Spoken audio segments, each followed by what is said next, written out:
My brother-in-law assaulted me, and the whole family pressured me to keep silent. He grew even bolder, and when I fought back, he killed me. My sister stuffed me into a bag while my mother cleaned up the blood. When my father saw my hand twitch, he grabbed an ashtray and smashed my head with it. When I opened my eyes again, I was posing for family photos at my sister's wedding. Smile brighter, sweetheart on the left.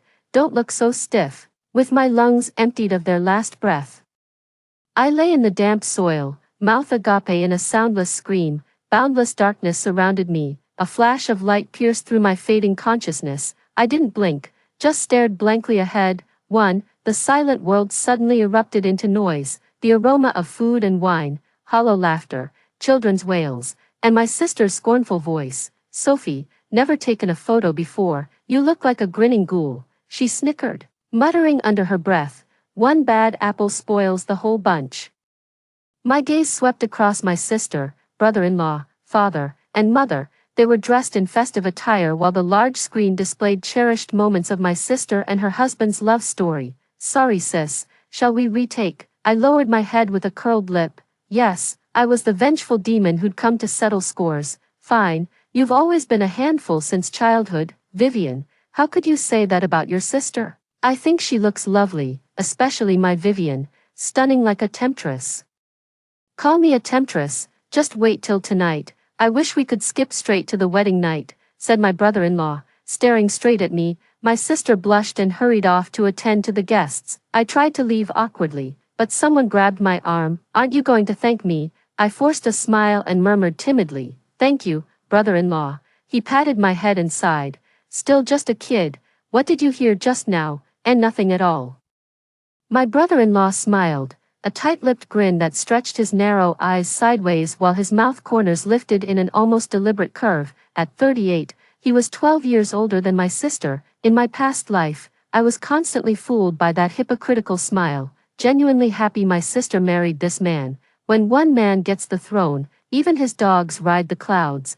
Brother-in-law's the man. We're just his hangers-on, thanks to my brother-in-law's generosity.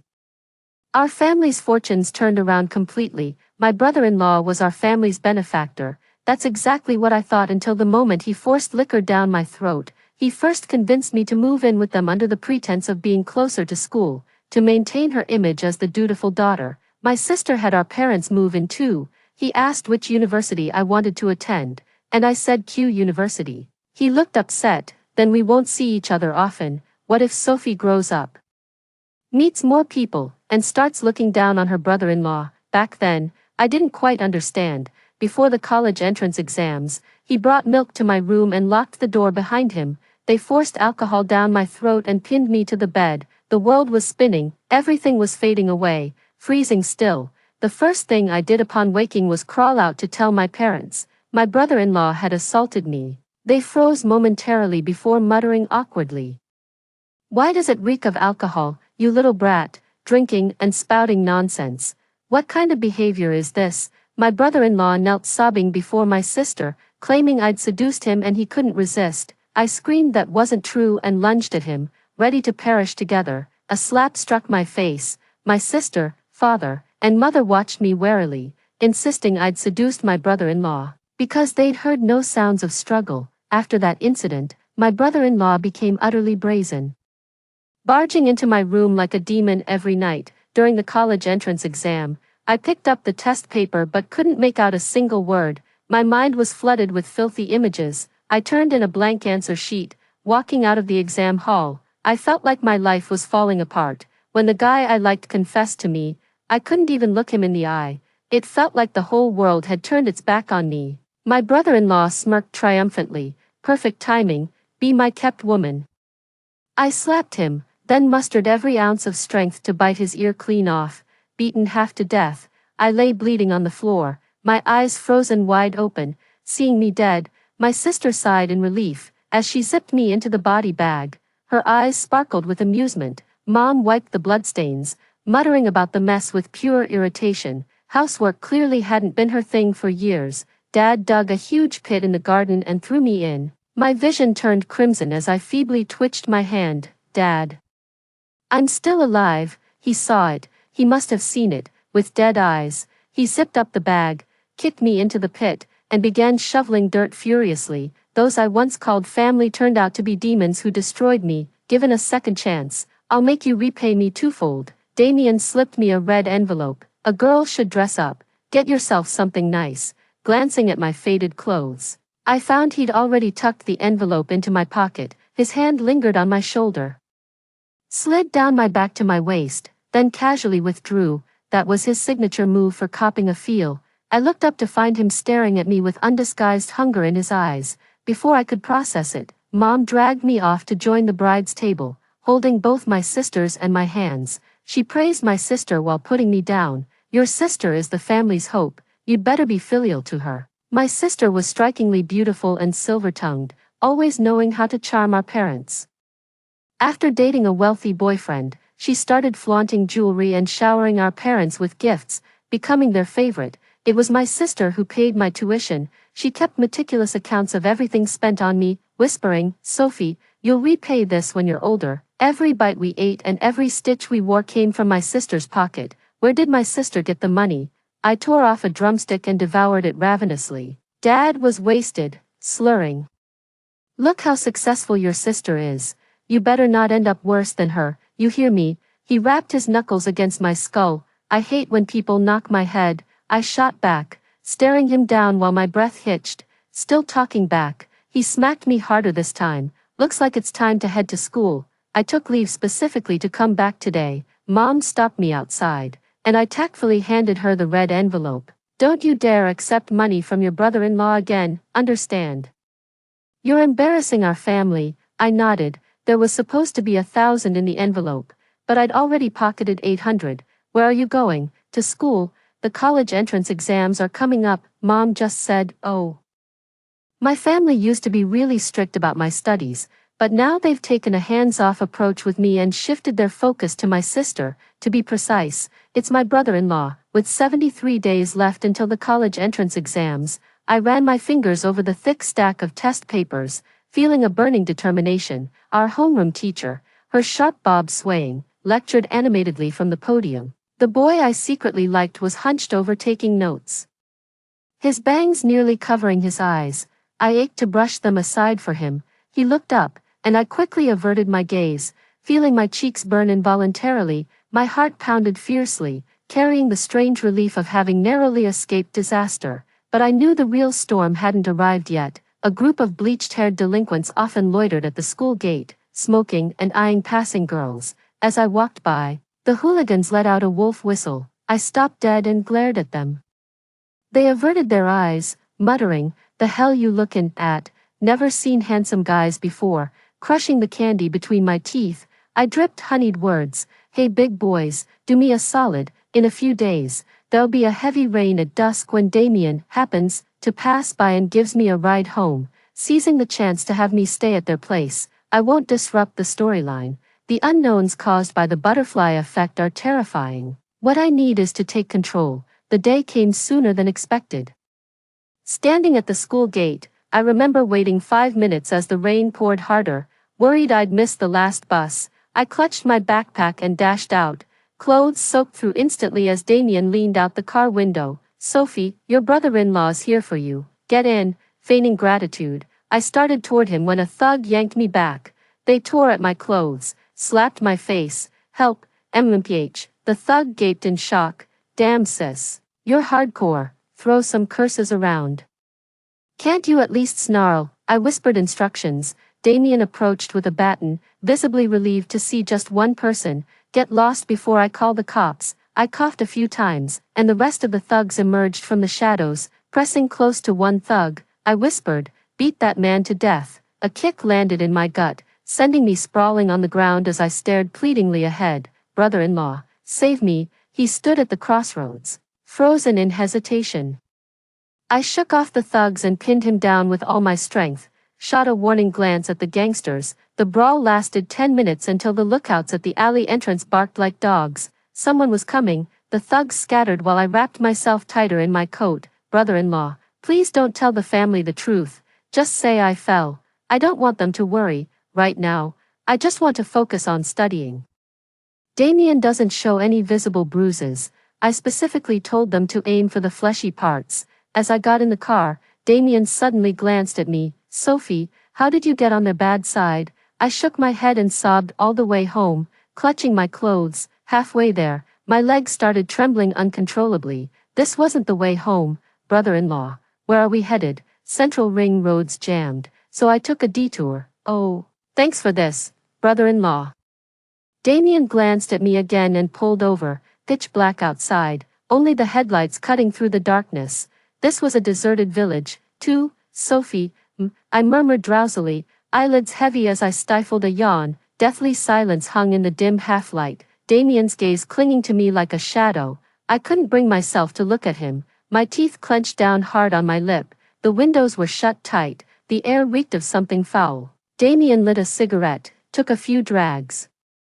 Then suddenly moved closer to me, his pale face remained expressionless as he asked, "Did you also get reborn, brother-in-law?" "What are you talking about?" I frowned. "Rebirth. Did you get reborn or something? Then why didn't you remind me to bring an umbrella today?"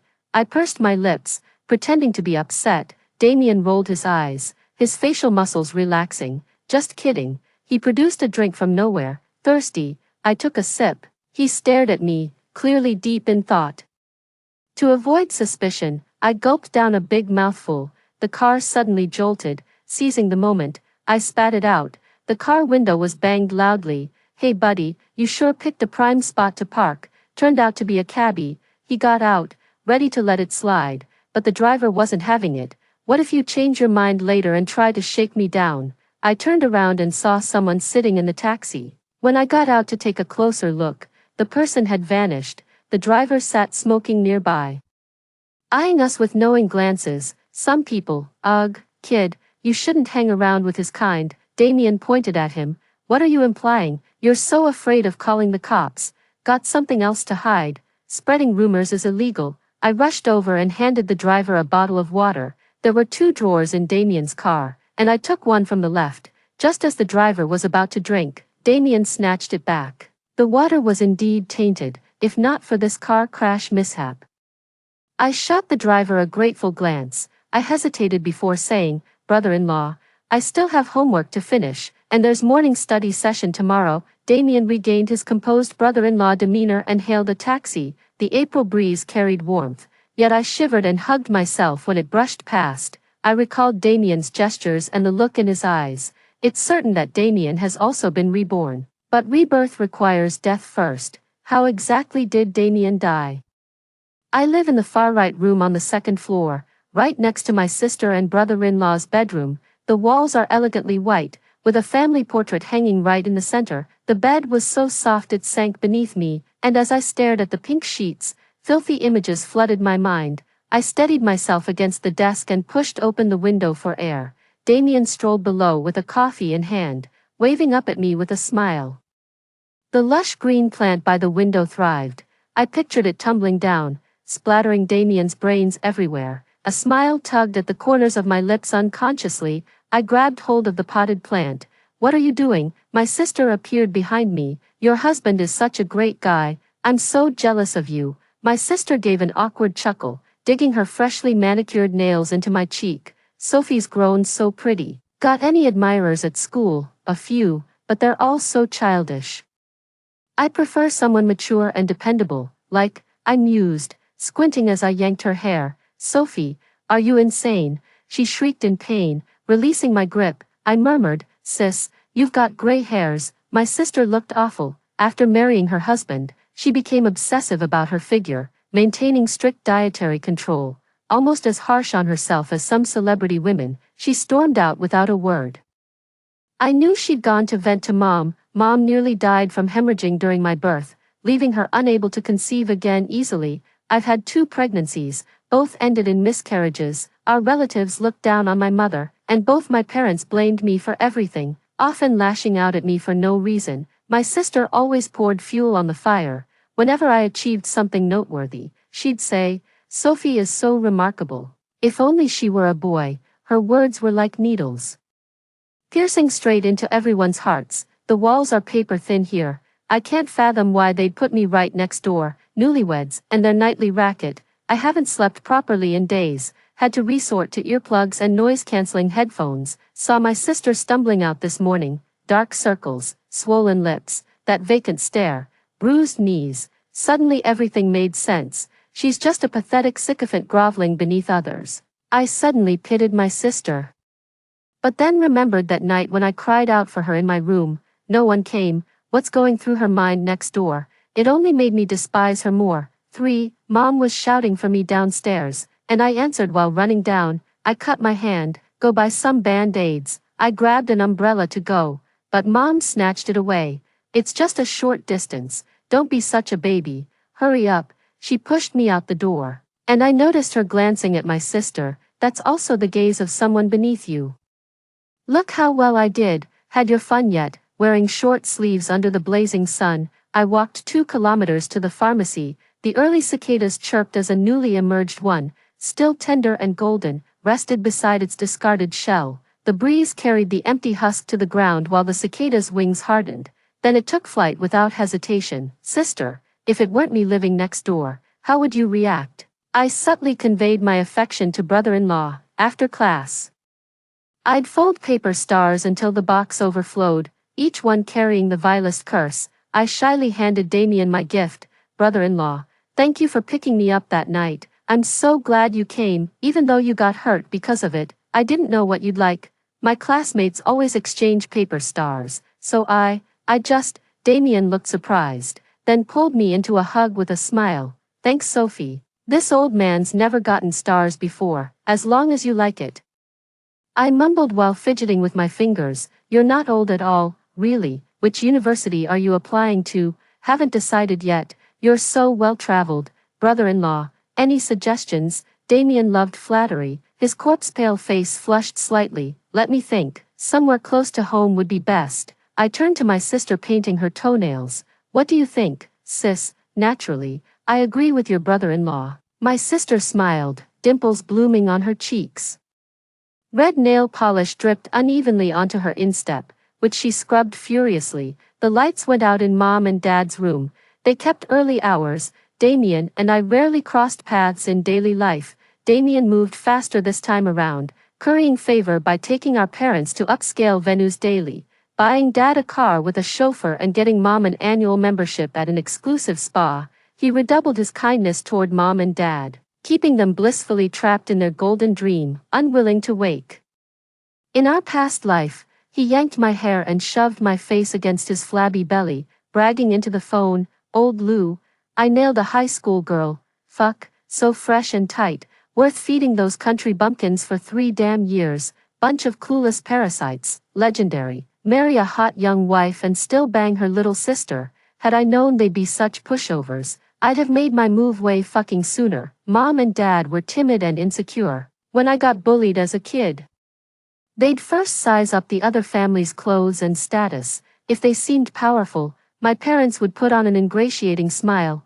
Kids will be kids, no need for adults to interfere. What my parents taught me was to keep my head down. I often wonder, did they really bow their heads to everything? Damien couldn't wait to get started, and neither could I. I pulled out the diary from under the bed. Today's my sister's wedding, though they've dated for 3 years. I only met her fiancé once during last year's New Year. Everyone seems so pleased with him. Frowns. What does he even have besides money? Why do Mom and Dad always favor her?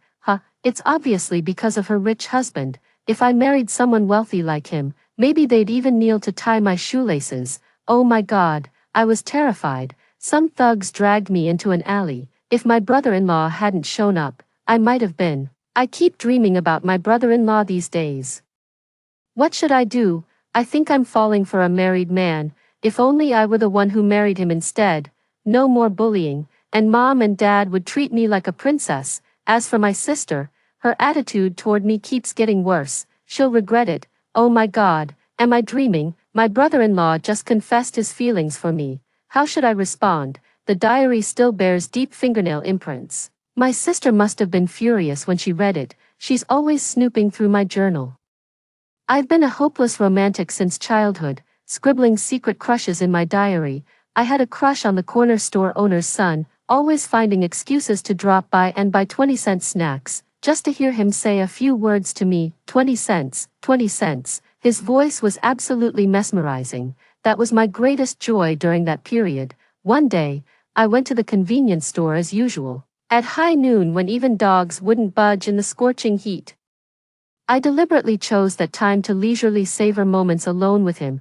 Before I even reached the door, I heard familiar laughter drifting in fragments. Tears streamed down my face as I briefly felt grateful to my sister for exposing that scumbag. How did I discover she'd been reading my diary? She confessed it herself during those days of captivity. Sophie, why'd you stop writing your diary? I loved reading it. You've no idea how thrilling it was to crush your dreams one by one. Now, sister, I'm about to shatter your dream. I picked up my pen. Tomorrow's mom and dad's 30th anniversary. What gift should we prepare? Brother-in-law told me not to lock the door tomorrow night. Wonder what he means. Will he come to chat with me? I'll wear that black nightgown. The one just like sisters, birthdays, anniversaries. Those symbolic dates full of ceremony. Our family never used to celebrate them. Things are different now. The whole family's discussing throwing a grand celebration. It was Damien's idea. Friends and family gathered at home with red wine, champagne, and dancing. It was absolutely splendid. Mom still had her charm and looked 10 years younger with her outfit. Dad wore a suit for the first time, walking awkwardly in a rather amusing way. Damien gracefully toasted with guests while holding his sister's arm, speaking with perfect decorum. My sister beamed with joy until her peripheral vision caught me approaching in a red dress. She tensed up and walked over. I raised my juice glass in a toast to my sister. She tilted her cup and nearly spilled it on me, but thankfully I dodged just in time. Assuming the worst intentions from your enemies can prevent many unpleasant surprises. After the guests left, Damien said, Sophie has school tomorrow. Time for bed. I nodded obediently. My sister tugged at her husband's sleeve. Let's turn in early too. While the housekeeper and I were tidying up, Dad lay there dead drunk. When I turned him over, he vomited all over the floor. Even after cleaning up, the whole room reeked disgustingly. Mom came to the doorway and cursed in disgust. Come sleep in my room, late at night. Mom held me steady, just like when I was little. Clutching her coat hem as we walked through darkness to meet Dad. Mom, some water please. It's been ages since I last shared a bed with Mom. She tossed the quilt downstairs. Sleep on the floor if you must. It's sweltering. I shot her a dejected glance. Cicadas screeched relentlessly outside as I pressed against the wall, counting each passing second. The door creaked open. Sophie, softened footsteps moving cautiously through the darkness. The bed creaked. And moments later, I heard Mom jolt awake. She let out a piercing scream. The scream got cut short. Damien froze, silence hanging heavy between them. I flicked on the lights and shrieked like some B-movie damsel, sobbing and calling for my sister. Sis didn't come out. What was I even expecting? Damien tried to grab me, stark naked. Mom couldn't speak anymore, just kept crying uncontrollably. I screamed like a madman and bolted downstairs. Dad was snoring like thunder, but shaking him got no response. So I slapped him a couple times. He opened his eyes with murderous glare. Mom and brother-in-law. I furrowed my brows sharply. They're together. I hesitated to speak, casting a sympathetic glance at Dad. Then I frantically pounded on my sister's door like a hyperactive weasel. Sis, wake up. Something terrible happened. Damien struggled awkwardly into his clothes, forcing an embarrassed smile. Just a misunderstanding, really. What's Mom doing in Sophie's bed? Tears welled up in my eyes. What do you mean, brother-in-law? I'm so disappointed in you. Mom smiled. It's so late already. Nothing serious happened. Everyone should go to bed. My sister rubbed her sleepy eyes. Why is everyone gathered here? Just saw a rat. Yeah, a huge one. The whole family grimaced with laughter. Dad never showed up the whole time. Damien handed him a cigarette instead, which he took and smoked. Mom lunged at me, kicking and hitting. This is what you deserve, Mom. You're the one who pushed me off the bed. Was that on purpose? I glanced at Damien and my sister, then suddenly laughed. Afraid your son-in-law might sleep with me and steal Big Sis's place. Sis, the walls are paper thin. How could you not hear all that commotion for so long? Must be nice sleeping like a log. I'm never setting foot in that room again. I'm moving out. My sister yanked my arm. Get lost. The farther the better. Damien couldn't get a word in, frustrated. He ruffled his hair. enough, either shut up or get out. Everything seemed unchanged, but embers buried deep in the bonfire were about to ignite. All it needed was one more gust of wind. I moved out. During the day I buried myself in practice exams at school, while nights were spent glued to the surveillance feed. I'd installed a hidden camera in the living room. Mom and my sister would lounge around watching TV all day, while Dad never came home before midnight. Sometimes I'd see Damien pull Mom away, only for her to emerge from the storage room later with her clothes in disarray. My sister and Dad always pretended not to notice. My sister would throw things and beat the maid when she was alone. Once, dressed provocatively, she knelt on the ground groveling. "That's my mother. Don't treat her like that." Damien closed his eyes and said, "Haven't I been good enough to you all?" Dad came home later and later. So I followed him on a weekend and found out he was keeping another woman. That woman is even younger than my sister. I took a photo and mailed it to Mom as a gift. My parents have been deeply in love since I can remember, childhood sweethearts from the same village. They were each other's first love. Dad makes the final decisions at home, but Mom's the one who really calls the shots. What was her expression when she received the photo? Too bad she kept her head down. She sat there motionless for quite a while, frozen like a glitched video. When Dad came home, she happily ran to greet him. Lately she's been acting like a guilty child, cooking meals for Dad herself and buying him clothes. She wouldn't sleep until Dad came home. "Let's move out," Dad said. "We're living just fine here. Why move?" When Dad stopped loving Mom, he regained the upper hand in arguments. Sister watched coldly. Dad came home drunk again. And through the screen I saw lipstick marks on his neck. He collapsed onto the couch, something falling from his pocket. Mom brought hangover soup and picked up the fallen object. It's a woman's thong. She remained frozen in the same posture as when she'd seen the photo that day, suddenly burst into roaring laughter. She grabbed a kitchen knife and swung at her father. Dad snatched the knife and plunged it into Mom's heart. Blood sprayed violently, painting crimson droplets across the lens. "Dad, you're insane." That's Mom. "Come here quick. Help me clean up." My sister always obeyed Dad since childhood. She wiped the blood off the floor with tears streaming down her face. Mom's eyes were fixed on me. I smiled and thought, let's not meet again in the next life. I rubbed my eyes as the door creaked open. "Sophie, your brother-in-law is here to see you. Come out now. I know you're here.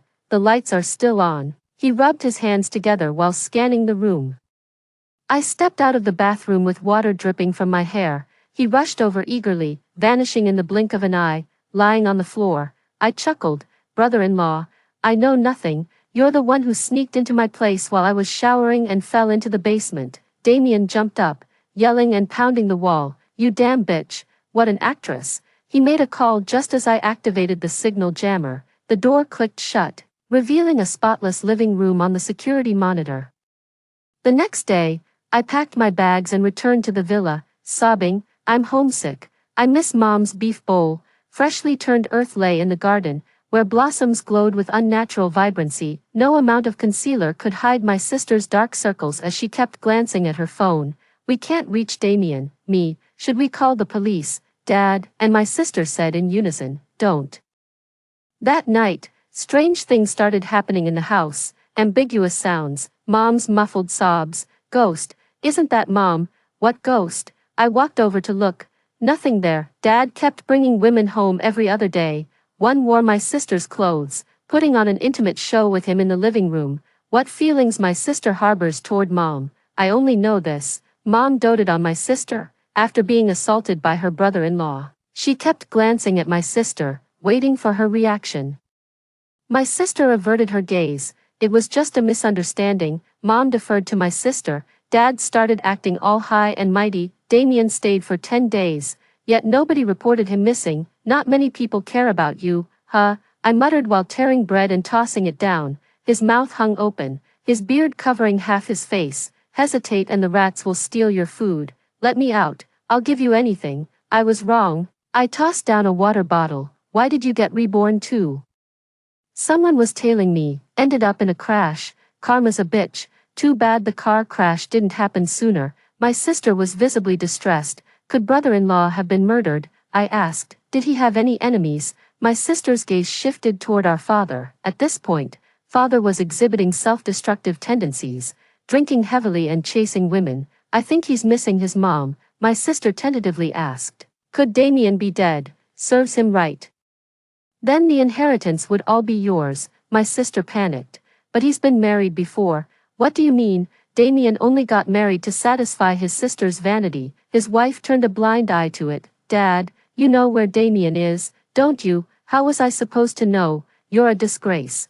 Becoming the other woman, Father's face burned with shame, this shock hitting harder than discovering Mom slept with his son-in-law, daring to be a homewrecker. How could I face our ancestors in the afterlife? Utter humiliation. He kept pounding his forehead, sighing relentlessly. Elder sister's shoulders shook violently as she burst into sudden laughter. Having fun spending that money, well, I earned it on my back. Dad slapped my sister across the face and walked out without a word. When's Mom coming back? I chimed in. Dad never came home again. The soil in that corner of the garden grew looser. The flowers toppled over and withered under the scorching sun. My sister looks even thinner now, yet still puts on flawless makeup every day. The final college entrance exam pep rally. The school displayed banners quoting, "Sail the vast ocean by hoisting cloud-like sails when winds arise." Our homeroom teacher called each student in for a chat, just like last time. She said she had high hopes for me. Don't get careless or anxious during exams. If stuck on difficult problems, move on instead of obsessing, and no experimental writing styles in essays. Finally, she pointed at the sunlight streaming through the window. Isn't it blinding? I squinted. Yeah, remember, don't let red cloud your vision. I didn't quite get it when the school bell rang, so I hurried back to class. The lease on the mansion expired. It was monthly rent. We got evicted. The nanny had held a grudge against my sister for ages and stole all the valuables. I brought her to our rented place, made a bowl of noodles and went off to read. As my sister ate, she heard a cry. Sophie, I think I just heard your brother-in-law's voice. Nope, you're hearing things. She came over, watched me study, then absent-mindedly picked up a book to read. As we slept, she clung to me tightly and whispered. I heard it again, that sound. There's no sound at all, I reassured her, gently patting her back. The basement held enough food to last nearly a month. We wouldn't starve anytime soon.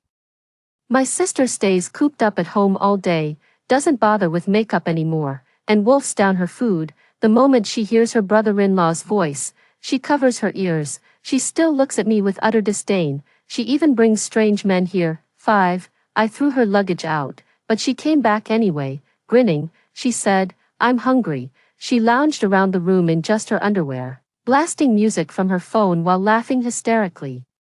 I put in my earplugs. College entrance exams were just a week away. I crammed desperately through practice problems and memorized English vocabulary. Someone nudged me. Why aren't you asleep yet? At 1 a.m., I stayed silent. Soon after, a bowl of noodles appeared on the desk, covered with a golden sunny-side-up egg. I gulped. Sis, do you believe in parallel universes? These past few days, I've been having this dream. In it, I'm the one lying on the bed. Your husband got me drunk and raped me. None of you believed me. I was beaten to death, and you stuffed me into a bag. My sister rubbed her goosebumps. That's bullshit. Just me alone stuffing you in. Where'd I get the strength to haul your body? The sounds from underground grew fainter. When I returned that day, my sister was gone. Not a sound was heard all night. I rushed to the hotel with my luggage. June 6th, went to check the exam hall. I was seated first. I think I saw my sister. June 7th, it started raining, caught a cab smoothly. But the words began swimming when I opened the test paper. Take a deep breath, watching the words settle into place. The answer sheet gradually fills up, revealing familiar patterns in the questions. Stepping out of the exam hall, the bustling noise feels oddly comforting. June 8th, the rain poured relentlessly, leaving puddles on the road. I boarded the car without trouble. The hat and mask-wearing driver seemed less animated than last time. Arrived at the familiar mansion. The driver revealed his true identity. Damien. My sister stood downstairs holding an umbrella. I knelt on the ground, begging, please let me take the college entrance exam. Damien dragged me downstairs with obsessive determination. I'd been rotting underground for 20 days. How should I repay you? Ha, ha, you're not going anywhere today. Stay with me and behave. Do a good job, and maybe next year I'll let you go. I lay on the floor, watching my exam admission slip fall out of the bag. The rain grew heavier, the floor was cold, my body felt heavy. Glancing around, I suddenly felt compelled to call out, "Sis, farewell, my only family." I even managed a smile. My sister rushed over and snatched the knife from my hand. I took a punch to the face. Shaken, Damien kissed my sister and said, "Vivian, you saved my life." The next second, the blade plunged into Damien's heart. Too shallow. Big sister clearly hasn't done hard labor before. Damien pulled it out. "You still want us to die together, haha." The knife drove into Damien's neck. That was my sister's knife. Damien plunged the knife into my sister's heart. Damien collapsed onto me like a boulder. "Sister," I couldn't believe it. Why had this woman betrayed us at the last moment? Why did she walk toward us? Sis shoved Damien aside. "Damn brat, put some muscle into it." She checked her watch and shoved something into my hands. A wad of cash. "Treat yourself after exams, fancy dinner, traveling, see the world. This money's clean, don't end up like me, just go, get out of here." I grabbed my backpack. 8:55 already. Police sirens wailed in the distance. Stumbling as I ran, it all came flooding back. I remember now, in our past life, my sister and I died together. Lying before me with a comforting smile, my sister was drugged when my brother-in-law assaulted me. After learning the truth, she secretly tried to call the police. Our parents found out. My sister lashed out at them. "Haven't you ruined me enough?" She was kept prisoner in her own home. Mom said to me, "Sophie, you went along willingly. The wounds have healed. Calling the police would only tarnish your reputation without doing any good." I got scared, terrified that if I disobeyed like my sister and couldn't leave, I'd miss my college entrance exams. I returned home after scoring 0 on the college entrance exam. Several men were squirming on the floor like maggots when I saw my sister. Damien was smoking nearby, injecting something into his arm, while my parents' bedroom light remained off with shoes left outside. I grabbed the ashtray and hurled it at them, and then, my sister held me tight, and I held her tighter. I still hated her. I stumbled again, when a strong hand caught me. "Oh dear, sweetheart, what's happened?" I clutched my exam admission ticket, my vision blurring. The wailing sirens followed me all the way to the classroom door. As I barely settled into my seat, the loudspeaker blared. "The exam began 15 minutes ago. Latecomers are not permitted to enter." I kept rubbing my eyes, over and over. Finally, the words came into focus. My pen moved with purpose, my thoughts sharper than ever. When the exam ended, I was escorted to a police car. "How is she?" "She only left after hearing you'd entered the exam hall. She said she's sorry." When 2 bodies were dug up in the garden, the police asked if I knew anything. I shook my head. At night, slipping into the crime scene taped villa, dishes arranged neatly, 4 candles standing tall on the grand cake. It's been ages since our family shared a meal together. Dad, Mom, Sis. I got into Tsinghua University. The evening breeze was strong, making the candlelight dance and flicker. After the college entrance exams, we threw a party where our neighboring homeroom teacher lost a bet and treated both classes to dinner. "Sophie, remember your old friends when you make it big. You were taking leave constantly during the last month, yet aced the exams." "Impressive." Raising my glass with a faint smile, I said, "Cheers to everyone." The room was too lively, so I stepped outside. Memories flashed through my mind like a kaleidoscope as I looked up at the sky. Feeling an unprecedented peace, the guy who always wore white shirts came over and said, "The moon is beautiful tonight." I smiled and replied, "It certainly is." Our homeroom teacher forbade us from drinking and made us go home before midnight. When the taxi arrived, she snapped a photo and waved me inside. 6. Her husband came to pick her up. Suddenly remembering something, I asked, "Teacher, I recall you owning a car. Haven't seen you driving lately." She smiled faintly. "Had an accident." Still gives me chills. As the car drove away, she waved at me. I shouted loudly, "Thank you." The end. Story 2. A wave of zombies broke out, and a large number of replicants appeared. As soon as I separated from my stepbrother, I met him. One was paranoid and gloomy, the other was gentle and infatuated, and both bowed down to me. But what they didn't know was that the person my brother hated the most was me. So what if they were fake? Maybe they were even more useful. I manipulated the 2 of them to fight their way out. I was just about to reward the longing of my fake brothers, then the real one kicked open the door. My stepbrother and I had always been on bad terms. I was disgusted by him because he was so pretentious, relying on that good-looking face. He kept people at a distance, and he was fed up with me, always dressing up gaudily and attracting others, unexpectedly. When the wave of zombies broke out, both of us were trapped in the abandoned teaching building. What are you doing here? I felt uncomfortable all over being in the same space as Timothy. It's none of your business. He turned his indifferent face away. If I hadn't suddenly received a confession letter from a junior, asking me to meet him after school, I wouldn't have come to this lousy place. But what was he doing here? Forget it, since he didn't want to say. I didn't bother to ask. The school broadcast kept repeating the emergency shelter notice. There was an explosion in the laboratory, and it is suspected that a highly dangerous pathogen leaked out. This strain is extremely reproductive and can quickly replicate new humans through biological spores. Replicants have incomplete consciousness. After becoming zombies, they will attack without discrimination until one side dies. Please stay indoors and wait for armed rescue. Replicants. I just thought it was a fantasy and even felt like laughing. If I hadn't almost had my hand bitten off by a zombie just now, I would have thought I had entered an apocalyptic novel. The gate on the first floor was locked by us with a chain, but it wouldn't hold for long. The dull sound of bodies hitting and the roars of zombies intertwined into a terrifying echo. Timothy sat aside with a cold face, checking the communication equipment on his body. Hiss. I reached out and touched my side waist. And my hand was wet. I should have accidentally scratched it just now. The wound looked a bit deep. This place won't hold for long.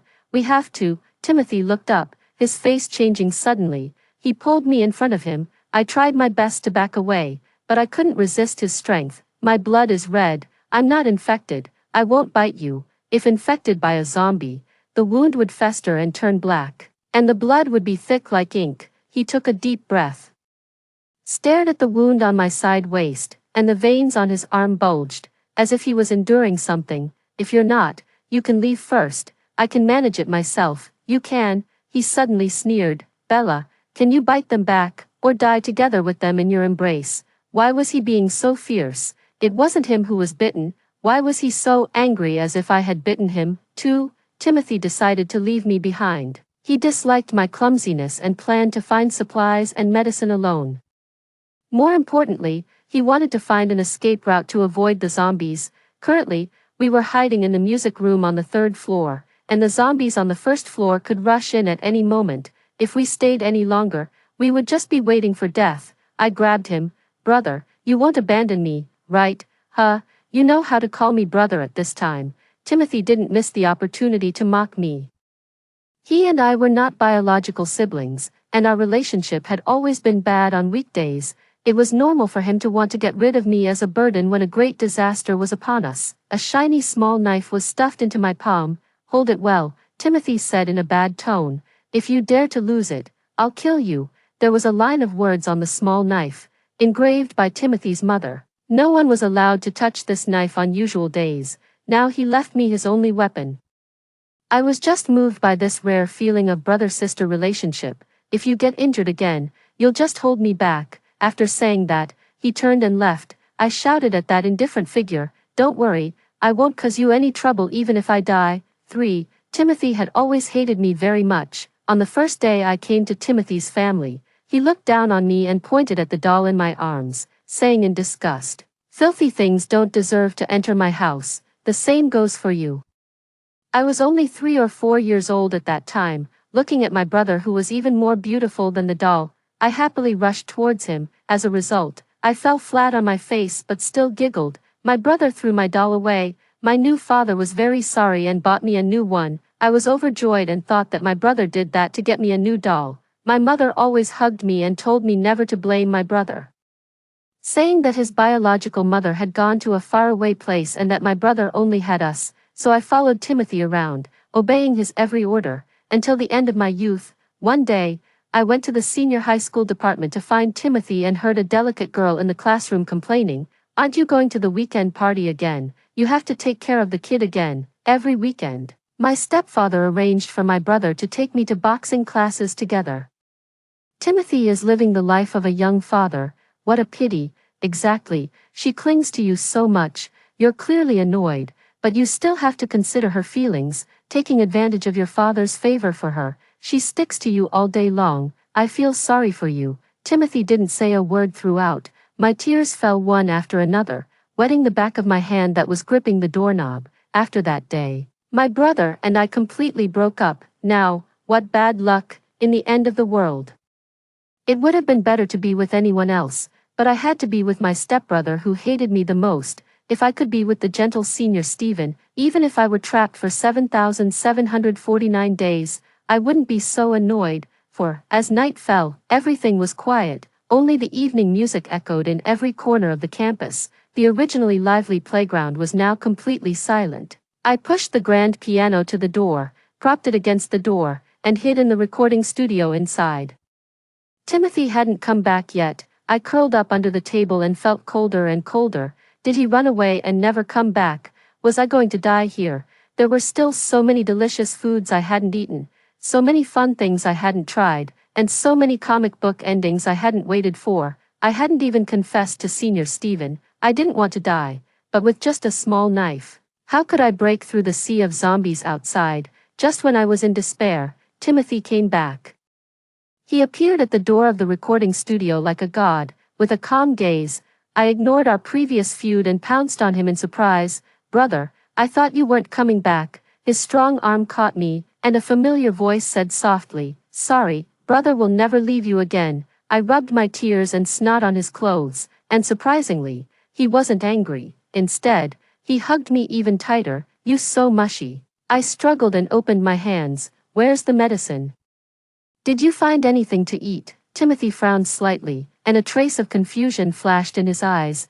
I lifted up the hem of my shirt to reveal the wound that was still bleeding. You didn't forget about this, did you? His gaze darkened, and he suddenly bent down. What are you doing? Timothy didn't say anything. His scorching breath blew on my lower abdomen, making it a bit itchy. I tried to back away, but he pulled me back. Does it hurt? Before I could finish speaking, Timothy suddenly kissed my waist. I was so scared that I went stiff all over. When I came to my senses, I had already slapped him. 5. Timothy didn't dodge. Not only did he not dodge, but he also pressed my hand against his face. Does it hurt me? Was he out of his mind? I couldn't stand it and jumped 2 meters away. A chill crept into my heart, remembering that when we parted, to avoid encountering each other's replicants, we set up a code word. Timothy, replicants can replicate actions, but they don't have the deepest memories of the person's past. Me, given our pure hatred relationship, let's have a special code word. How about this? I slap your left cheek, and you kick my right leg. Absolutely unique. Timothy, okay, whatever you want. I clearly slapped him just now, but he didn't kick me. No, could it be that in a hurry, I slapped the wrong cheek? I took a deep breath, walked over, and grabbed his collar. He didn't resist and was extremely obedient. I slapped his left cheek again. This time, he reacted. His familiar handsome face was slapped red and swollen by me, but Timothy held my hand and asked softly, does it hurt? He lowered his eyes, kissed my palm, and his gaze was tender. It was wet and itchy. I was completely panicked now. 6. At first, replicants don't know that they are replicants. They only have emotional feedback, no memories, neither a past nor a future. Their attacking power is 10 times or even 100 times that of the original person. And they are extremely easy to control. Once they encounter the zombie king, replicants will obey unconditionally. During the time Timothy was away, I wasn't idle either. I quickly browsed through the replicant information currently released on the internet. The more I thought about it, the more scared I became. This brother, who had just kissed me was, without a doubt, a replicant, taking advantage of his inattention. I turned and ran. Suddenly, I heard the familiar sound of the piano. This piece of music was known only to Timothy. I felt a sense of relief and rushed over while shouting for help. Brother, you've been replicated. What are you still playing the piano for? Run. I rushed over and grabbed his arm to pull him out. Suddenly, everything spun before my eyes. I was pressed down on the piano, my back hit the black and white keys, and the piano emitted a heavy chord. The keys were cold, and the man above me had a scorching breath and a strong attitude. As soon as I got up, boom, the keys made a huge dull sound. Timothy pressed me back down. He grabbed my wrist with one hand and pressed it above my head, and his knee pressed against the back of my knee. Then he lowered his head and bit the side of my neck. "You're crazy. It hurts. It hurts." Was he bitten when he went out? I kicked him desperately, but Timothy's body was as hard as a rock. "Wake up, I'm your sister Bella." He was even worse than the gentle replicant just now. Wait a minute, why was his hand so cold? Only then did I realize that Timothy in front of me had out-of-focus eyes, scarlet irises, a pale handsome face, and he seemed to be consumed by crazy desires. I made a quick decision and slapped his left cheek. He chuckled hoarsely, his hand slid to my waist, and he pulled me hard. Then he presented his right cheek, his eyes obsessed. "Bella, and this side too." His tone couldn't hide his excitement. "Me, I'm doomed." "Timothy, damn it, how many times has he been replicated?" 7. This was crazy, really crazy. I tried to get up, but I was pressed down even harder. During the movement, the wound on my side waist opened again, and the blood stained my clothes. Timothy stared blankly at my blood-stained clothes, and his rough fingertips wiped away my tears. "Baby, you're bleeding." His inorganic voice calmly described. I knew I was bleeding. "You're a replicant, don't go out of character." "OOC, what's with calling me baby?" The hem of my clothes was suddenly lifted, and cold fingertips ran across the skin on my waist. I shivered violently from the cold. I shouted outside, "Brother, help." The man in front of me disappeared. Looking closely, he was already lying on the ground 3 meters away, and a row of tables and chairs that had been knocked flying were also behind him. It was the replicant in the recording studio who kicked him away. The speed was astonishing, the movement was sharp, beyond the reach of ordinary people. Sure enough, the ability of replicants was terrifying. The gentle version of "brother" bent down, his arm went through the back of my knee, and he picked me up in his arms. "Don't be afraid, brother is here." The embrace was cool. I was like lying on an ice brick, but I didn't dare to struggle. The replicated person who was kicked away suddenly opened his blood-red eyes. Seeing me being carried away by another replicant, he stumbled to his feet. That kick seemed to have broken his ribs. His bones made a click sound, as if they were self-repairing. "Put her down." The gloomy replicant's voice was hoarse, and he stared fixedly at the hand holding me, his eyes terrifying. "She is mine." As he said that, he rushed over like a madman. The gentle replicant carefully put me down. "Be good and wait for a moment, brother will deal with this trash." The tenderness in his eyes disappeared completely, and the two of them rushed towards each other desperately. I could only see two afterimages fighting and brawling with each other at a speed and strength that ordinary people couldn't understand. Bones were broken and then reorganized. Every punch landed on the flesh, with a terrifying beauty. It seemed that they wanted to eliminate each other. Everything around was like a hurricane passing through. No, if this commotion continued, I'm afraid even the zombies would be attracted. "Stop," I shouted at them. No one paid attention. I said, "Stop, can't you hear me?" The two of them ignored me. They even, thoughtfully, moved the battlefield to the corridor. I quickly chased after them and accidentally, I missed 2 steps on the stairs. It was over. A figure caught me firmly in an instant. There were also 2 big hands holding my waist tightly. It was exactly the 2 brothers who had been fighting just now. I was both surprised and scared, pointing at them. Countless angry words stuck in my throat. Suddenly, it went dark in front of my eyes. I fainted. 8. A trace of coolness seeped in. The sourness of the fruit made my tongue salivate. I opened my eyes in a daze. Someone was moistening my dry lips with a cotton swab, and someone was squatting beside me, carefully peeling an orange for me. Looking closely, it was Timothy. "Brother, Bella." A duet sounded in my ear. 2 identical faces looked over at the same time, but they gave people very different feelings. One was gentle, and the other was gloomy, but they both had the same persistence and attachment. Oh my God, it was already enough to have one brother who hated me on usual days. Now there were 2 replicas. My quiet complaint seemed to have been heard by them. The gentle one seemed to be severely hit. He stood up blankly and said he would get me some hot water. As a result, all the hot water spilled onto his own hand, and it was almost burned like a pig's trotter. The other one had a gloomy expression and walked towards the piano without saying a word, while playing a sorrowful piece of music. He kept muttering, "Bella hates me," looking completely defeated. and even his nails were bleeding, the bloodstains spread on the black and white keys, shocking to the eyes. It seemed that the replicants cared more about my words than the real Timothy. And except for the surprise attack, when we met, they not only didn't hurt me, but also took good care of me after I fainted. How about, I cleared my throat, if you're willing to listen to me, I can consider letting you stay by my side. I said this without any confidence. With their combat power, not to mention that they didn't need to consider my wishes, it would be easy for them to imprison me. But when the two of them heard this, they were overjoyed and rushed to my feet. One gently kissed the back of my hand, and the other knelt humbly by my leg. Whatever Bella wants to do, brother will do it even at the cost of his life. This was so out of character, OOC, with Timothy's face. They were saying words that he would never say to me in his life. An indescribable sense of pleasure welled up in my heart. I stroked the head of one brother, and looked at the other brother, saying word by word, "First tell me, where is Timothy?" 9. Both of them fell silent simultaneously. A terrifying thought crept into my mind. My hands and feet turned cold all of a sudden. My brother couldn't have already. No, that couldn't be. I told myself over and over again, if the original host died, although his replicants wouldn't die, they would become mindless walking corpses. Now that the replicants still retained my brother's memories, Timothy should still be alive. The cold arms embraced me, and the gentle replicant stroked my head. "Don't be afraid, Bella, your brother is here."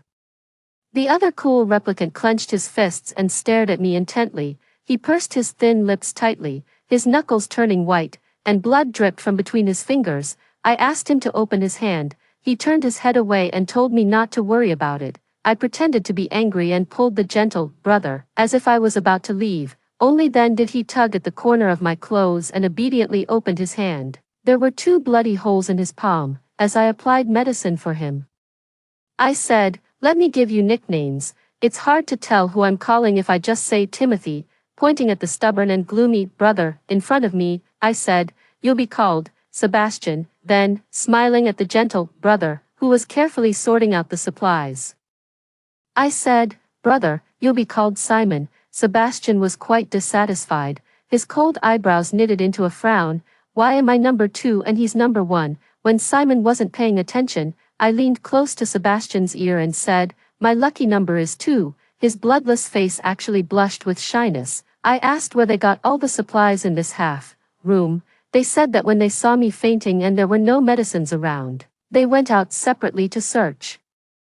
Looking at the mountain of food, daily necessities, clean water, and medical supplies that were hard to come by, I felt a lump in my throat. Timothy had risked his life to leave alone to find medicine for my wound, and now his life and death were uncertain. And how long could the replicants in front of me remain conscious? I gently pressed Sebastian's bandaged wound. "Does it hurt?" His eyelids drooped halfway. "My hand doesn't hurt." Then he took my hand and pressed it against his chest where there was no heartbeat. When Bella said she hated me just now, it hurt here. I was slightly stunned. Since I first saw Timothy's replicants, an indescribable sense of eeriness had filled my heart. Whether it was the gentle Simon or the gloomy Sebastian, they both showed a strong possessiveness towards me, hated each other, but obeyed me without question. According to the currently public information about replicants, replicants only imitate and inherit the behavior and personality of the original host. Given how much my brother hated me, I wouldn't be surprised if they tore me to pieces on the spot. How could it be like this now, caring about me more than the real Timothy? Unless, had the biological spores evolved, could they tell different stories to different people now? Anyway, for now, they were more obedient to me than Timothy himself. Might as well consider them as my sharpest knives. So what if they were fake? Maybe they were even more useful. I tugged at the corners of their clothes, looked at them with watery eyes, and asked softly, "Then, brothers, can you help me find my brother?" Both of them fell silent. There was a deep bond between replicants and their original hosts, much easier than me searching around aimlessly. I continued to dangle the bait. "Whoever finds my brother first, I'll reward him." My fingertips drew circles on their palms. "Anything is okay." The two of them glanced at each other, secretly competing. "Okay." Before leaving, they set up double-layer protection inside and outside the classroom, in case zombies attacked. It could hold them off for a while. "Be good, Bella. Be sure to wait for your brother to come back." Simon looked at me reluctantly. Not long after they left, I started to feel scared. The classroom was completely quiet, and occasionally the roars of zombies came from the playground, making one's hair stand on end. When a person is alone in such an environment, with their spirit highly concentrated, loneliness and fear can easily destroy one's will. I hugged my knees and stayed by the piano. Damn it, brother, where on earth have you gone? Come back, I won't quarrel with you anymore. I won't make you angry. Suddenly, the door of the classroom rang. Someone was pounding on the door hard. I saw the light. Is there anyone there? Are there any living people inside? Open the door. It was the voice of Senior Stephen, 10. I only opened the door a crack.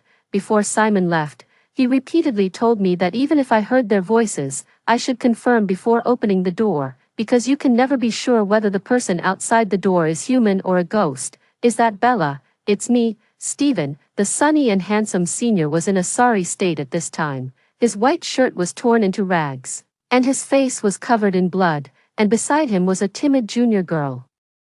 Like a frightened rabbit, in a panic, "Sister, please save us, we have nothing, we finally found someone who's still alive," the junior girl begged bitterly, and her thin hand reached through the crack of the door and grabbed my arm. I took a deep breath. All right. As soon as Stephen and this junior girl named Faith came in, they were shocked by the abundant supplies in front of them. "Bella, where did you get so many supplies?" The junior girl didn't care about anything else. Her eyes lit up when she saw the food. "Sister, can I eat a little? I'm so hungry." Stephen looked at me. I nodded. She ripped open a large bag and handed some to Stephen while eating. "Senior, do you want some?" Stephen just held it in his hand but looked at me. "These foods are okay, but where did you get your medicine?" "The infirmary has long been." Yes, the infirmary was the first place to fall. From a distance, the glass windows were covered with overlapping bloodstains. But for intelligent replicants, avoiding their own kind was just a matter of speed. Should I tell them about the replicants? After all, controlling replicants to work seemed beyond common sense no matter how you thought about it. "Are you injured?" Before I could figure out whether to be honest, Stephen stared at the wound on my lower abdomen, and his eyes darkened slightly. "Injured?" Faith stopped chewing and stared at me blankly. Her expression was clearly panicked.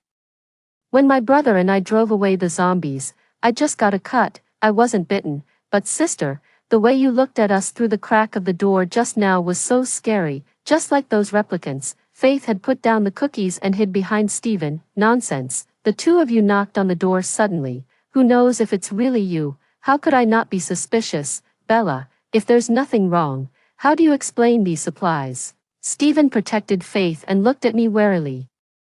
The senior I had been longing for had become so strange. I was kind-hearted enough to let them in for refuge, but now I was being suspected. When Timothy found out that I had a crush on Stephen, he sneered and said that I had bad taste. At that time, I dismissed it and taunted him for being jealous that Stephen was handsome and popular. Now I realized that I had misjudged people. At the moment, Stephen and Faith were on the same side, in case they wanted to forcefully snatch my supplies.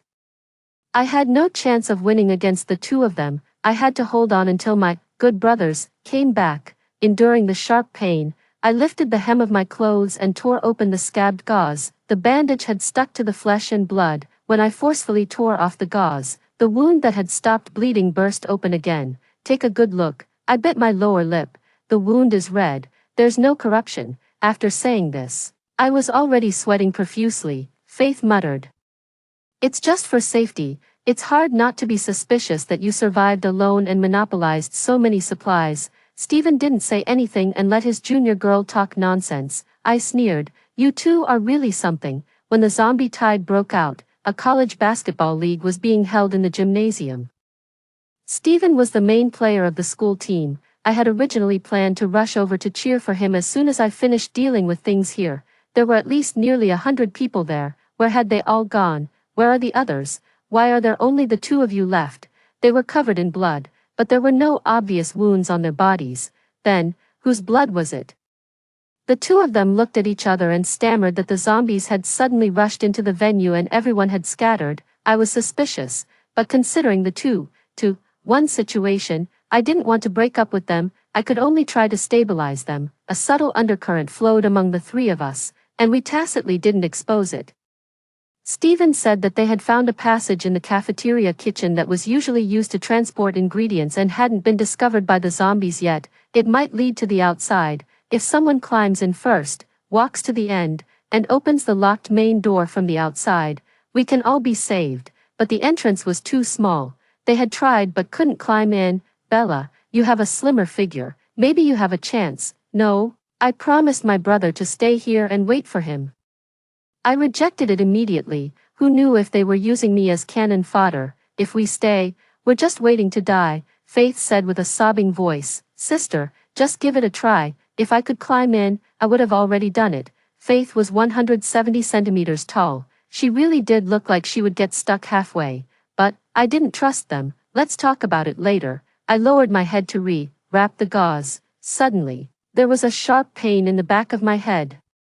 The steel pipe landed on the ground with a clear sound. My vision began to blur, and Stephen walked towards me step by step. His handsome face was full of calculations. Sorry, Bella, someone has to sacrifice, and it can only be you. 11. It was so cold. My head ached terribly. I tried my best to open my eyes. It was dark all around, and only the green light of the emergency exit sign in the corridor was flashing. I was no longer in the music room with abundant supplies. I tried to struggle to my feet and found that my hands were tied behind my back, and I slumped back to the ground. Where is this? The cold seeped into my skin inch by inch. There were two figures standing at the end of the corridor. Bella, I'm sorry. Stephen and Faith were standing 100 meters away from me. He was still holding a steel pipe in his hand. What do you want to do? My mind was still buzzing. They didn't take me to the cafeteria but threw me in the corridor on the first floor instead. There's no passage. The only exit is at the main gate. Faith laughed. Outside the main gate, a group of blood-smeared zombies slammed into the blocked door over and over again. It seemed that the door was about to be breached soon. I instantly understood what he wanted to do, and my blood ran cold. You want to use me as bait. When the zombies broke through the door and rushed towards me, they could bypass the group of corpses and leave directly through the main entrance. What a vicious plan. Suddenly, I thought that the missing people in the gymnasium might not have scattered but been sold by the vicious man and woman in front of me. Stephen, please don't do this. I tried my best to crawl towards him. At least untie the rope for me. If you tie me up, I'm sure to die. Stephen's eyebrows knitted slightly. He took 2 steps forward but was suddenly yanked back by Faith. No. What if she runs towards us and leads the zombies over? All our efforts will be in vain. Stephen stopped. He looked down at me and finally left coldly with a sentence. Bella, Faith confessed to me. She's my girlfriend now. Between you and her, I can only sacrifice you. Then he started knocking on the steel pipe, making regular noises that made the group of corpses outside even more restless. I could only watch helplessly as he threw the steel pipe towards me and walked step by step towards the gate. I could only save myself. As I turned my body, my buttocks hit a hard object. It was the small knife Timothy had left me. My eyes stung with tears. I rubbed against the floor, rubbed the small knife out, and started cutting the rope against the wall. The sharp blade cut my wrists until they were bloody. I endured the sharp pain and didn't dare to stop. It hurts so much. Timothy. Where on earth are you? The moment the rope broke, the main door boomed and collapsed. Countless zombies rushed towards me like a flood of wild beasts. They roared and howled. I ran upstairs. The stench of decay followed closely. Their sharp claws repeatedly caught my clothes. It seemed that their gaping mouths were about to bite my hands and feet. My lungs felt like they were burning, and my legs completely lost their feeling. Only the mechanical movement of my strong survival instinct remained. I didn't dare to stop for a moment. Bang! I crashed into a cold embrace. I screamed out loud. It felt like my soul had left my body. Bella, don't be afraid. It's me. The embrace was bitterly cold, but I felt extremely at ease and warm. A familiar face smiled gently at me. It's okay now. I burst into tears. Why did you take so long to come? I cried like a dog lying on Simon. I completely forgot. He was just my brother's replicant. Sure enough. The group of corpses behind suddenly stopped and even turned around. I wiped my tears and wanted to see what was going on. Simon suddenly covered my eyes. Don't look, Bella, it's dirty, leave the rest to us. Then, I heard 2 shrill screams, one male and one female. After about 10 minutes, Sebastian came back. His beautiful jawline was splashed with warm blood, like a Shura returning from hell covered in blood. Both the zombies and Stephen were gone, in the spacious lobby. There was only an uneasy and deathly silence. I asked in a trembling voice, "Did you bite them?" Sebastian lowered his head to wipe the dirty blood on his body, looking disgusted. "I didn't bite them, they're disgusting, I'd vomit if I ate them." He said that he just led them to another path. It seemed to be an exit, but in fact, it had already been occupied by zombies. At the same time, he also led the zombies to the direction they were escaping, an eye for an eye, if they hadn't arrived in time. I'm afraid I would have already become the food of the zombies. I looked around and found that there were only Timothy's replicants in the room. Timothy didn't come back with his replicants. 12. They said that my brother was likely to be where the zombie king was. They had been searching along the scent of the original host all the way. When they got close to the cafeteria area, their bodies actually had a strong rejection and discomfort. That was an extremely terrifying coercion that made them involuntarily approach the center. "If we get any closer, we might." I understood what Simon didn't finish saying. The two of them were likely to be influenced by the zombie king, completely lose control, and become its subordinates, and never come back. I didn't know what to do for a while. It could almost be determined that my brother had disappeared near the zombie king in the end. To find him, I could only get close to the zombie king. Given Simon and Sebastian's attachment to me, they wouldn't do anything to hurt me, but after all, they were just my brother's replicants. Once they became zombies, could the influence of my brother remaining on them overcome the instinct of the biological spores to obey the mother body? I didn't dare to gamble. When the two of them saw me silent, their emotions were even lower than mine. They squatted alone in the corner, silently treating their wounds. I picked up the medical kit and walked up to Sebastian. "Give me that arm." Sebastian was slightly taken aback, not understanding why, but he still obediently handed me his hand. On this journey, they must have encountered a lot of attacks, and there wasn't a single piece of intact cloth on either of them. The wound on Sebastian's arm was so deep that the bone was visible. "No," Sebastian withdrew his hand. "Don't waste Bella's medicine. Our bodies are made of rotting flesh and won't heal."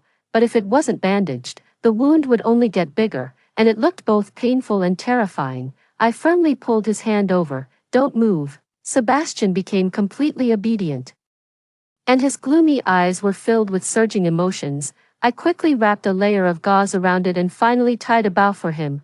He held his arm and stared at the bow for a long time. "It's your turn." I grabbed the other replicant who was trying to run away. "Simon, don't try to run." Simon's wound was on his face. A bloodstain ran from the corner of his eye to his jaw, looking ferocious and a pity, ruining such a handsome face. I carefully held his chin and sutured the wound with a needle and thread. He looked at me tenderly, like a doll at my mercy. Finally, I took out my lipstick and drew a small heart at the stitching. "Okay." Simon took out a small mirror that he had picked up somewhere and examined himself repeatedly. "It's beautiful, I like it." His clothes were also in tatters, revealing his thin back, which emitted a silvery white soft light in the moonlight. Suddenly, I caught a glimpse of a scar nearly 10 centimeters long on Simon's lower back. It was crooked, like thorns piercing the skin. When I was a child, I pestered Timothy every day, ate and slept with him, and he took me to play and swim everywhere. I remembered that he didn't have any scars, not even a mole. His fair skin was so beautiful that even girls envied it. This mark seemed to be quite old. Could it be that he got injured after we had a falling out? I immediately approached Sebastian and lifted his clothes without saying a word. He was startled and tried to dodge with a pale face. Sebastian also had this scar on his body. That is to say, the scar was indeed copied from Timothy. "Do you know the origin of this scar?" I tried to ask. After evolution, replicants could not only replicate behavior but also inherit some of the original host's memories. They blurted out, "This is a medal." "Me, Simon, a medal for protecting Bella." "Sebastian, I won't let go of those who bully you, bully me." The surging memories suddenly broke through the fence. I remembered those dark days. After having a falling out with Timothy, I never mentioned to anyone else that I had a brother, including when I was being bullied the most in high school. I gritted my teeth and endured it all by myself. After entering high school, for some unknown reason, there were rumors. The small groups in the class whispered and laughed loudly. "She's the child of a mistress.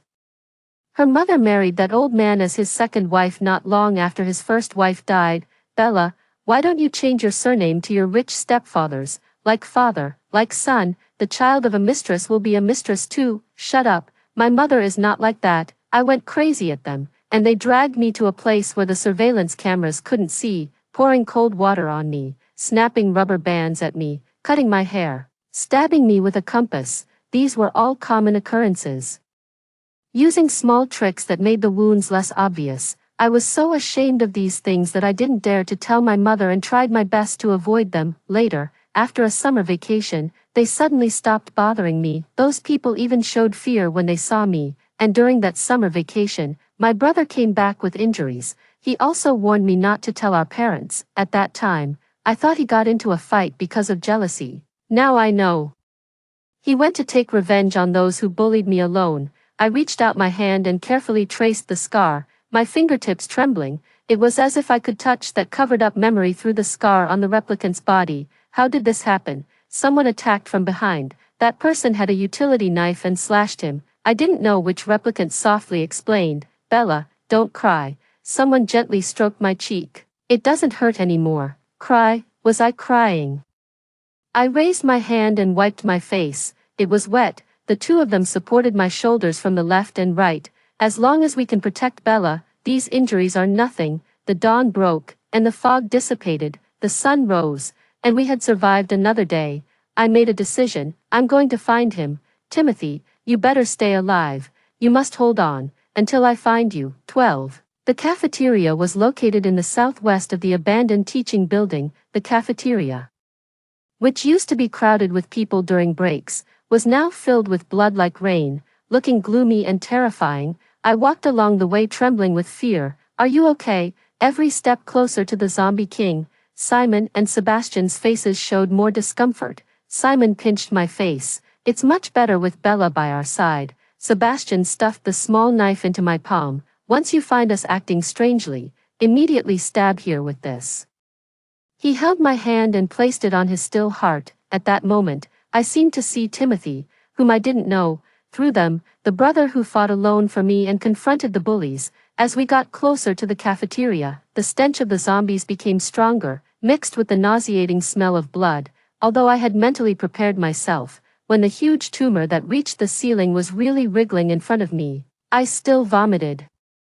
The situation on the scene was a million times more disgusting than I had imagined. The zombie king, 5 or 6 meters tall, was a mountain of flesh piled up with countless zombies and broken limbs. It crawled slowly, constantly devouring fresh pieces of flesh, leaving a winding sea of blood behind it. I stared at the barely human-shaped head at the top. The body of the zombie king turned out to be our friendly and simple cafeteria uncle. He was holding the largest kitchen shovel in his left hand and had countless knives stuck in his right hand. He was cutting the meat with one hand and stir-frying the meat into his huge body with the other, constantly merging them. He mumbled, "Don't waste food, those who waste will die." I covered my mouth, but I still couldn't block the stench of decay that seeped into my nostrils through my fingers. Simon lowered his voice and pointed to the iron gate not far away. "We sense that the original host is in the cold storage." Sebastian said that the sensed aura was getting weaker and weaker, and our brother might be in life-threatening danger. If we waited for the zombie king to move away before going there, it might be too late.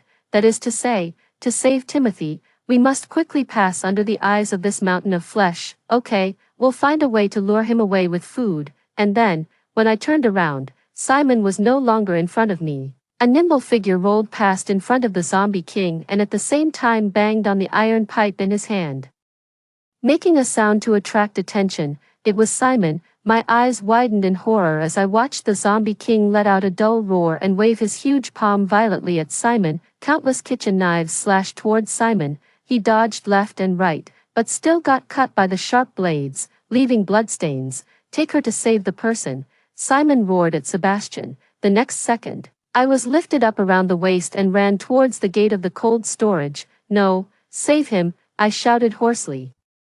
Even though I knew he was just a replicant, after getting along with him all the way, I couldn't just watch the zombie king chop him into pieces. Sebastian bit his lower lip tightly and ignored my pounding on him, until my tears fell on his arm. He stopped as if he had been burned. Please, Sebastian smiled. Bella is really a good girl. I jumped out of his arms and then found a vending machine with a broken cabinet door. And an idea came to my mind. If we wanted all of us to retreat safely, we couldn't just barge in, we had to use our wits. Free snacks, 100 times more delicious than the cafeteria food.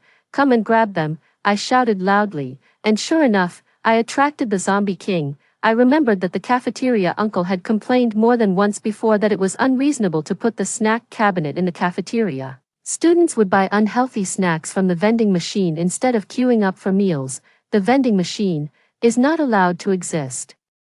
The zombie king suddenly trembled violently, and countless pieces of flesh fell off the mountain of flesh. His scarlet eyes moved away from Simon, and his body quickly moved towards this side. Sebastian immediately picked me up and rushed towards the cold storage with lightning speed. Simon also took the opportunity to enter the cold storage together, closed the door, and the stench of the zombies outside, the cold air hit instantly. The smell of the sea mixed with the smell of meat filled my nostrils. There was a dull sound of impact coming from the storage door behind us. The zombie king reacted and was constantly crashing into the iron door with his huge body. I'm afraid it won't hold up for long. I broke out in a sweat in the sub-zero temperature. While shouting my brother's name, I pushed aside rows of frozen meat. Finally, in the depths of the cold storage, I found a figure lying on the ground, on the verge of death. Brother, 13, leaning against the backup safety door. We quickly left the cold storage. The zombies we encountered on the way were just small fries in front of Sebastian and Simon, who were at the peak of their combat power. The two of them were like cold-faced war gods, under my control. They fought their way out of a sea of blood. We chose the nearest infirmary. Unexpectedly, the place that was the first to fall was now empty, but it had become a place where we could stay. I wrapped all the coats on my body and the clothes I could find around Timothy. I didn't know how long he had been left in the cold storage. Timothy had severe hypothermia, his consciousness was blurred, and his hands and feet were constantly shaking. Fortunately, his breathing was still relatively stable. I let out a sigh of relief and then noticed that he was clenching his fists tightly, and I didn't know what he was holding in his palm. I tried to pry it open, but it didn't move at all. So I gave up. Simon and Sebastian lay beside the real host's hospital bed, like two curious babies, looking at their real host. This was the first time the three of them had met. I looked at the three identical faces with completely different temperaments, and I had the illusion of living in a dream. Sebastian frowned his beautiful eyebrows, stretched out a finger, and wanted to poke Timothy's face. I quickly chased the two of them outside to let my brother rest well. There was the real one lying inside, and there were two replicants in front of me. Instead of feeling panicked, I was wrapped in a strong sense of security, but thinking of their decision to sacrifice themselves without permission, I was furious. I slapped each of them twice. When it actually landed on their handsome faces, I couldn't help but lighten the force. I hate those who don't listen the most. If this happens again, I won't want you anymore. Anyway, I found my brother. And I don't need two disobedient ones. The two of them were immediately panicked, as if they had fallen into an ice cave. Simon stroked my hand. I'm sorry, it's my fault. Sebastian clenched his jaw, and finally, reluctantly said, got it, like two puppies that had fallen into the water. They sat beside me dejectedly. I sighed, pinched Simon's face with my left hand, and ruffled Sebastian's hair with my right hand. You helped me save my brother and led us to evacuate safely. You did a great job. I was clear about rewards and punishments and always kept my word. I asked them what rewards they wanted. The two of them obediently let me pinch and knead them. Simon rubbed against my palm. Anything that baby gives is fine. Wait, baby, why did the address change? Sebastian directly turned his head and bit my fingertip. I want a kiss.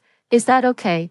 People really dare to think and say anything. And replicants are no exception. I wanted to pull my hand back, but it was too late. Simon pressed my palm. He seemed gentle, but in fact, he was forceful. Sebastian even hooked his arm around my waist and pulled me into his arms. I panicked, thinking that the real host was lying inside, and I was hugging and lifting up his replicants. The thought of making a mistake was itching to come out. Just a kiss on the cheek. It shouldn't be a big deal. Looking at the longing gazes of the two of them, I softened my heart, just as I was about to reward my fake brothers.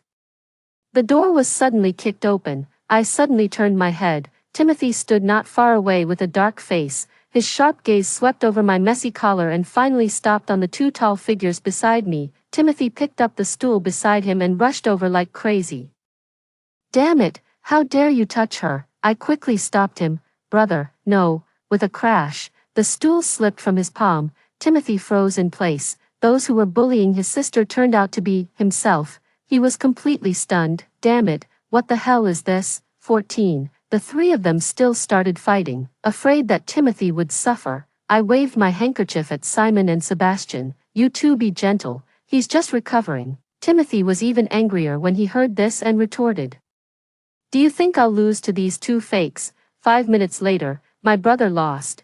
It was because Sebastian and Simon were afraid that I would be unhappy, so they had already shown mercy. He slumped to the ground dejectedly, looking incredibly disbelieving. Sebastian and Simon came up to me, looking like they were asking for praise. "Baby, are we amazing? Damn it, who are you calling baby? Are you even qualified to call her baby? Don't call her that with my face, I haven't even." He swallowed the words that were on the tip of his tongue. I sneered, "You don't even know that you've been replicated. What are you so angry about?" I poured out all the good and bad things that happened on the way to him. Timothy sneered, "My replicants are really awesome. I've always disliked that Stephen guy." He frowned, turned his head, and looked at Sebastian and Simon. "But what did you two just want to do to my sister, Simon?" "Bella said she would reward us." I jumped up and covered Simon's mouth. "Sebastian, she said we could have a kiss." I covered their chattering mouths with both hands. Timothy's face was as black as the bottom of a pot, and his tone was sinister. "Bella, can you explain what you mean by reward?" I broke out in a cold sweat. "Well, it's just some behavior to express friendliness among humans." Sebastian and Simon didn't care about making things worse. They forced apart my fingers and said seriously, "It's a kiss to express love." Me, Timothy looked at them sinisterly. "How dare you do this behind my back?" "I haven't even." I interrupted him in surprise. "Timothy, what are you talking about?" He scratched his head awkwardly and looked away. "It's nothing," Sebastian answered quickly. "Bella, we are him. What we think is naturally." "Shut up, you two." Timothy gave up struggling, covered his face, and wished he could find a hole to crawl into. Suddenly, I thought of the people who originally shouldn't have been here when the zombie tide broke out. "So you came here because you heard that someone was going to confess to me?" I was afraid that that guy would bully you if his confession failed," Timothy said stubbornly. "How do you know I won't agree?" When he heard this, he became anxious. "That's even more impossible. I have to help Auntie keep an eye on you and not allow you to have a puppy love." I was so angry that I laughed. "Brother, I'm a college student now. My mom still asks me every day why I don't bring a boyfriend home for dinner. Anyway, you're not allowed to date until I do." "Got it." Someone started being unreasonable. I sent Simon and Sebastian to another room and asked seriously, "Timothy, didn't you used to be very annoyed and disgusted with me?" It was precisely because of those words that I couldn't go back to the past with him. Timothy took a deep breath. His chest heaved violently.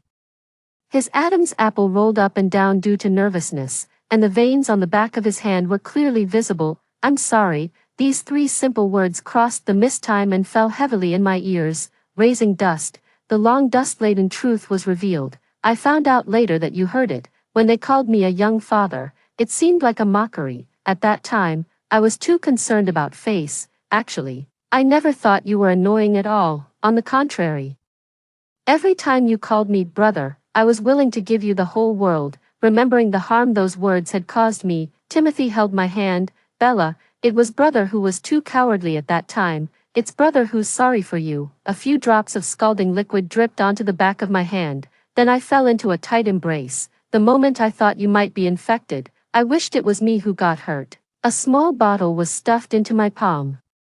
"This is the only antibiotic I found that can fight the zombie virus. In case, you must survive and take good care of yourself." So, the thing he had been holding tightly in his palm just now was this small bottle that he had desperately protected. My heart felt warm, as if it was soaked in a warm current. Just now, Timothy seemed to remember something and stammered, "You could kiss when you saw my face." I smiled brightly. "Because, they were extremely nice to me, tch.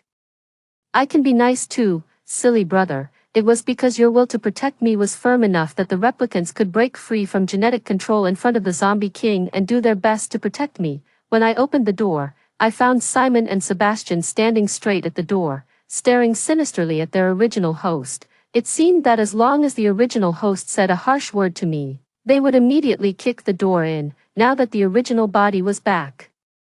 What should be done with the replicants? This question just flashed through my mind because we were facing a bigger problem. I still understand the truth that many hands make light work. Let's survive first. Night was coming soon. The broadcast rang again. This was its last notice. Please, all the surviving students find a safe place before dark. According to the speed of spore evolution, scientists predict that tonight will be the outbreak period of zombies. Please, survive. Let's meet in the sun. Dash. The broadcasting room had fallen. The shrill screams echoed through the radio in the twilight of the campus. I shivered, and Timothy held my shoulder. Sebastian, with his sharp hearing, told us that there was a helicopter hovering nearby. Simon said that the top priority was to find a tall building, climb to the highest point, and try to attract the attention of the helicopter. My palm was held by hands of different temperatures. I looked at the three Timothys and felt an unprecedented calm in my heart. Let's go. 15. The black fog was pervade, and the firelight was coil up. The only tall building with a chance of being rescued had its stairs to the upper floors destroyed. There were not only bloody corpses but also dazed zombies wandering around above.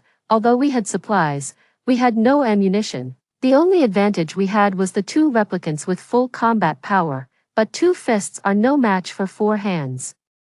It's unlikely that we can charge up the stairs and retreat safely. Take the fire escape, Timothy thought for a moment. Once when I skipped class, I came down from that ladder to avoid the dean in the corridor, but the fire escape is exposed. What if the zombies in the playground see us? Also, it's directly opposite the cafeteria door. Don't forget the zombie king. Time passed little by little. If we dragged on any longer and the helicopter left thinking there were no survivors, then it would be all over. I made a quick decision. We're going to die anyway. I don't want to be bitten to death. Just thinking about the disgusting appearance after becoming a zombie, I got goosebumps all over. Okay, the survival team reached an agreement. Sebastian directly used force to break the lock of the fire escape. Timothy took the lead. Sebastian and Simon covered the rear, and I was protected in the middle. When we reached the 3rd floor, we suddenly heard a giggle laugh. The sound was extremely terrifying. A girl covered in blood stood in the playground, tilting her head and looking at us. Blood oozed from her 2 big eyes, and the corners of her mouth were split open as if she had eaten someone. Sister, how could you run away and leave us behind? It was actually Faith. She wasn't dead yet. Not only was she not dead, but she was also holding a bloody thing in her hand. She lifted that thing to the side of her face and kissed it affectionately. Senior, we have to leave sister behind so that we can be together forever. I was so scared that I almost missed a step. It was Stephen's head that had been torn off.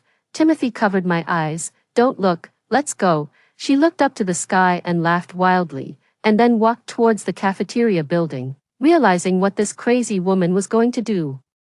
I scrambled up the stairs. Faith laughed maniacally. Then, let's all stay. The door opened. Instantly, the earth shook.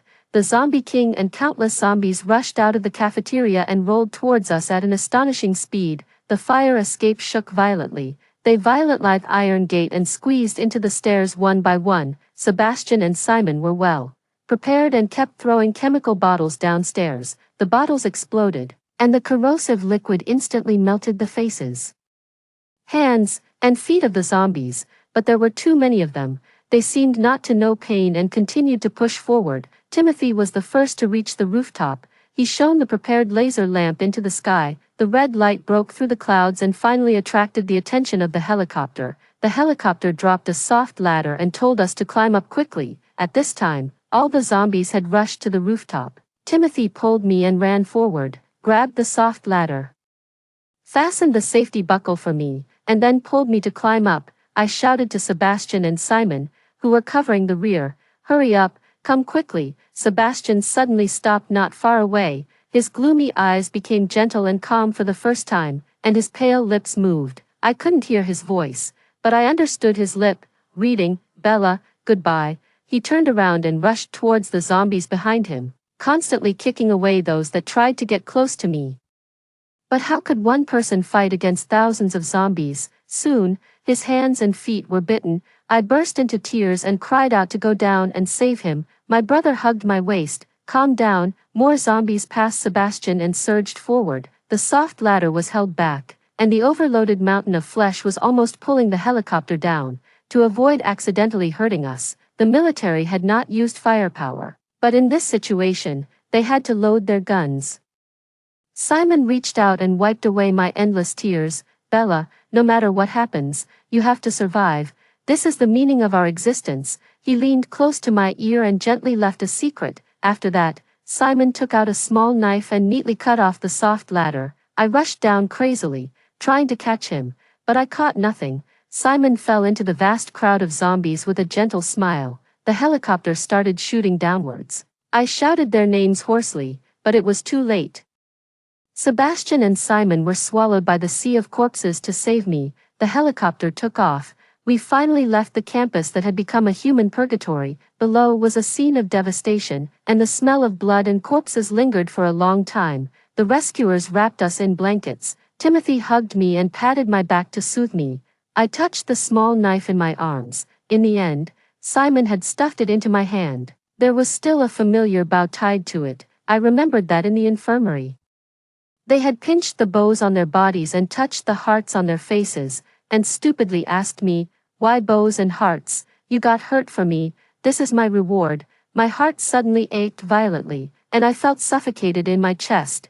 My eyes went dark, and I completely fell into a coma. 16. I smelled the sourness of oranges. My lips were carefully moistened. I tried my best to open my eyes. There was a glaring white light above my head, and the strong smell of disinfectant filled my nostrils. Timothy was holding a cotton swab, gently moistening my lips. Familiar actions, familiar people. My tears welled up instantly. Timothy was startled and quickly pressed the nurse's call button, anxiously asking me where it hurt and what was wrong. I shook my head while crying. His rough fingertips wiped away my tears. He didn't ask any more questions and pulled a chair to sit down. "Bella, I know everything." Timothy said that after being rescued, he had a dream that was so real it was terrifying. In the dream, he was sometimes from Simon's perspective and sometimes protected me through Sebastian. He had a shared sense of all the experiences and feelings of the two replicants and understood my feelings. I grabbed his wrist and pressed it against my cheek. "Brother, please don't leave me, you're all I have left." Timothy bent down and kissed my forehead. "I'm always here." Half a year later, scientists finally found a drug to restrain the division of biological spores and successfully released it through artificial rainfall. The zombie tide receded. The earth welcomed the real dawn. The surviving people took on the heavy burden of rebuilding the city. Since most of the ground infrastructure had been destroyed, people's daily work and life began to shift online. A large number of online interactions and holographic systems developed rapidly. 2 years later, Timothy graduated and devoted himself to the holographic research and development cause. My life also returned to normal. The dull sound of bodies hitting and the roars of zombies intertwined into a terrifying echo. And then woke up. On my birthday, Timothy gave me a newly developed VR synesthesia device. He also mysteriously told me to wear it to sleep, promising that my nightmares would go away. That night, I wore it to sleep with some doubts. There was a white fog in front of my eyes. A pair of cold hands wrapped around my waist. I was startled, and the exclamation on my lips was covered by a big hand. The palm was bitterly cold. I suddenly realized something and stopped struggling. Tears fell silently. The hand covering me seemed to be burned and withdrew.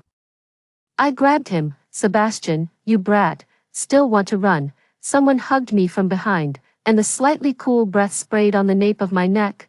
"Bella, we're back." A pair of shiny leather shoes kicked open the door, and the person's voice was casual, with a hint of indulgence. "Since we're all me, how can I be missing?" Although the words were full of mistakes, I understood. I remembered the secret that Simon had secretly told me before he sacrificed. "Bella, we originated from his longing for you. As long as the longing exists, we exist. Understand? I'm usually bullied terribly by Timothy. Now there are 3 of them." My legs started to go weak. Simon firmly held my waist, and Sebastian tucked my sweaty stray hair behind my ear.